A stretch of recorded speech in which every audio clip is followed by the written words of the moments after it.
Hi అండి. Welcome back to channel. నేను మీ రమ్మానండి.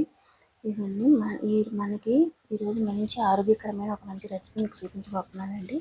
అదేనండి మన స్పెషల్ ఏంటంటే మన ఛానల్ని ఈరోజు చేతులైనటువంటి కాకరకాయ అండి. చాలా మంచి రెసిపీ అనమాట. ఈ రెసిపీ ఏంటంటే ఇప్పటిది కాదండి, ఇది మన అమ్మమ్మల నాటి కాలం నాటి ఇది రెసిపీ అనమాట. అయితే ఇప్పుడు దీనికి నేను ముందుగా ఒక 1/2 కేజీ కాకరకాయలు తీసుకున్నానండి. ఈ కాకరకాయల్ని ముందుగా మనం కడిగేసి ఇలాగా ఈ వేలాన్ని పెట్టి పైన చిన్న చిన్న బుడుపులాగా ఉన్నాయండి, అవి బుడుపులు తీసేస్తానని చూడండి. ఈ విధంగా బుడుపులు తీసేయాలి. ఇవ్వండి, ఈ పైన బుడుపుల్లాగా ఉన్నాయి కదా, అవి ఇలాగా తీసేయండి చాలు. అస్సలు చేదు ఉండదండి, ఎంత బాగుంటుందో మీరు కూడా ట్రై చేయండి ఒకసారి. ఇవ్వండి, ఈ విధంగా అన్ని ఇలా కట్ చేసేసుకొని ఇప్పుడు మనం ఇవి చిన్న చిన్న ముక్కలుగా కట్ చేసుకోవాలన్నమాట. షుగర్ ఉన్న వాళ్ళకి కాకరకాయ తింటే మంచిది కదండి. కనీసం వారానికి 2 సార్లు అయినా సరే కాకరకాయ తింటే మంచిది అనమాట, తినాలి. ఇవన్నీ ఇక్కడ ఆనియన్స్ 3 ఆనియన్స్ తీసుకున్నానండి, అలాగే ఒక టమాటా తీసుకున్నాను. ఇవన్నీ మనం మిక్సీ వేసేసుకోవాలి.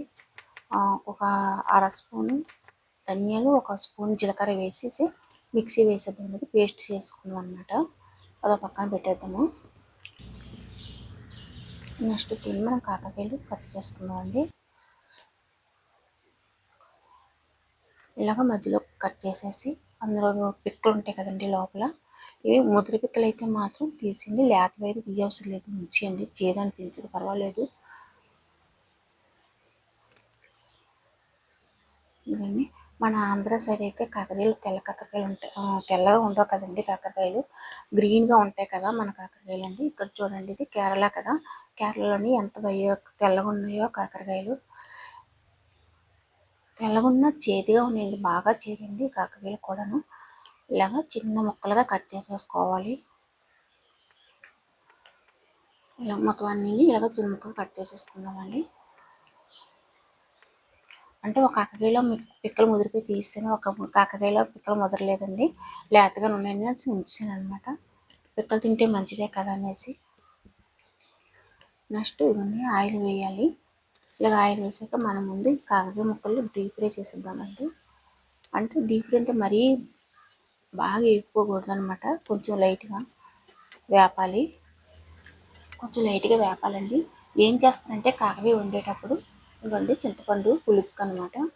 కాకరకాయ వండేటప్పుడు ఏం చేస్తారంటే ముందు ఉప్పు సాల్ట్ వేసేసి కాకరకాయల్ని పిండేస్తారు, వాటర్ అంతా, కాకరకాయలు ఉన్న వాటర్ అంతా పిండేస్తే ఇంకా అవి తినడం ఎందుకండి కాకరకాయల్ని. మనకి షుగర్ ఉన్న వాళ్ళకి చేదు చాలా మంచిదే కదా,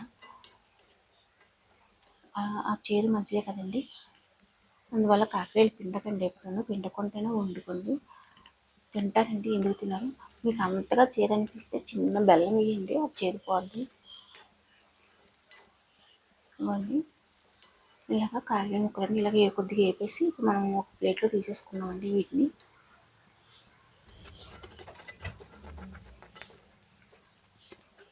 ఆయిల్ ఉండిపోద్దండి కిందని, ఇలాగ ఆయిల్ ఒక పక్క వేయించుకొని నెక్స్ట్ ఏంటంటే ఎండుమిర్చి, కొద్దిగా ఆవాలు, జీలకర్ర పోపు అనమాట. నెక్స్ట్ కరివేపాకు వేసి వేగనండి. వేగిన తర్వాత ఇప్పుడు మనం మిక్సీ వేసుకున్న పేస్ట్ ఉంది కదండి, ఆ పేస్ట్ ఇలా వేసేద్దాము. పులుసు కదా బాగుంటుంది ఇలా చేసుకుంటే, సేమ్ మనం అదేనండి పులుసు వేసుకుంటాం కదా, అలాగే ఉంటుంది సేమ్ చేపల పులుసు లాగే. తర్వాత సాల్ట్, మనం ముక్కల్లో కొంచెం సాల్ట్ వేసామండి ముక్కకి ఇంకడానికి, ఇక్కడ కూడా కొంచెం వేసాము చూడండి. అలాగే కారం, పొడి కారం, గరం మసాలా పౌడర్ అండి. అలాగే ఇవన్నీ బాగా వేగనివ్వండి. ఇవన్నీ వేగిన తర్వాత ఇవన్నీ వేగాలి. ఎలాగని మసాలా అంత బాగా వేగితే అంత బాగుంటుందండి టేస్ట్ మాత్రం.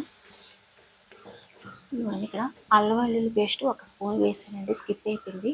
అల్లం వెల్లుల్లి పేస్ట్ వేసుకోండి, వేసుకుంటేనే ఆ పులుసు టేస్ట్ బాగుంటుంది అనమాట. ఇప్పుడు మనం వేపిన ముక్కలు ఉన్నాయి కదా వేసేయాలి, వేసేసి రెండు కలిపి ఇలా వేగనివ్వాలండి. చూడండి, అది వేగే విధానం కూడా మనం అది వేగిన దాన్ని బట్టి మనకి పులుసు టేస్ట్ బాగుంటుంది అనమాట. డయాబెటీస్ షుగర్ ఉన్న వాళ్ళకి చాలా మంచిదే కదండి కాకరకాయ కూరలు వండుకొని తింటే. ఇవన్నీ వేగిపోయింది చూసారండి ఎలా వేగిందో. ఈ విధంగా వేగాలన్నమాట. ఆయిల్ మాత్రం కొద్దిగా పడుతుందండి. ఆయిల్ వేయండి, ఆయిల్ వేయాలి, ఆయిల్ వేస్తేనే బాగుంటుంది. మరి ఇక్కడ చేదు కూడా పోవాలి కదా. నెక్స్ట్ పులుపు మీరు తీసుకున్న క్వాలిటీని బట్టి మీరు ఎంత పులుపు తింటారో దాన్ని బట్టి మీరు పులుపు వేసుకోండి. ఇక్కడైతే నేను చూసారు కదా నిమ్మకాయ చింతపండు వేసాను. ముక్కలు ఆల్రెడీ మనకి డీప్ ఉడికిపోయి కాబట్టి ఇంక పెద్దగా ఉడకవసరం లేదండి. పులుసు మనకి సరిపోద్ది. రెండు కలిపి కొద్దిగా ఉడికితే సరిపోద్దండి. కొంచెం వాటర్ వేస్తాను ఇంకాను, ఎందుకంటే మనకు ఉడికేసరికి ఈ విధంగా వస్తుంది అనమాట.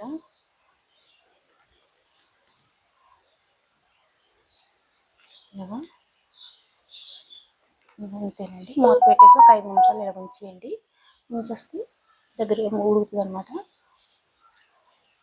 చూడండి అసలు మన ఆంధ్ర వాళ్ళకండి ఇది స్పెషలే కదండి కాకరకాయ పులుసు. ఎవరండి తినలేని వాళ్ళు ఉంటారు కాకరకాయ పులుసు అంటే. అందరికీ కూడా చాలా చాలా ఇష్టం అండి కాకరకాయ పులుసు అంటే.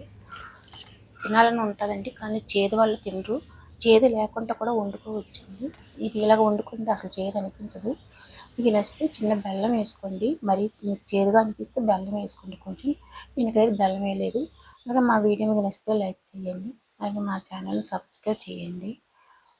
మీ రిలేటివ్స్కి మీ ఫ్రెండ్స్కి అందరికీ షేర్ చేయండి మా ఛానల్ని. మీకు కొర్రన్నం వండుకున్నానండి. కొర్రన్నం కాకరకాయ పులుసు సూపర్ అండి.